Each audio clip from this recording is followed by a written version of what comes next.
आज हम किस्त 346 के वाक़यात पर ज़रा तफसील से बात करते हैं। तो शुरू करते हैं हस्पताल वाले बहरान से। सबिया साहबा काफ़ी परेशान नजर आए। जी बहुत ज़्यादा। देखिए, इंस्पेक्टर पहुंचे हुए हैं अस्पताल में, तहकीकात कर रहे हैं। अच्छा, जी, मामला है एक मरीज के अपॉइंटमेंट में गड़बड़ का, और शक जा रहा है ऑर्गन माफिया की तरफ। ओह, ये तो बहुत संगीन बात है। बिल्कुल, और सबिया साहबा को तो ये डर लग रहा था कि कहीं अस्पताल ही ना बंद हो जाए, मतलब इतना बड़ा इल्जाम। और इसी परेशानी के बीच जवाहिर साहबा धमकते हैं। हाँ, और आते ही क्या दावा किया उसने।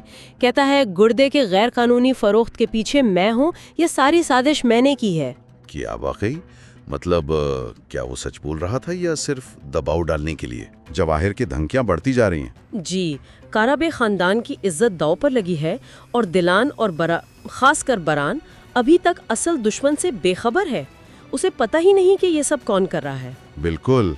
तो अब कई सवाल जहन में आते हैं। जी, पहला तो ये कि जवाहिर का अगला कदम क्या होगा? क्या वो वाकई से कुछ छीनने की कोशिश करेगा? और सबिया साहिबा इस साजिश से कैसे निपटेंगी?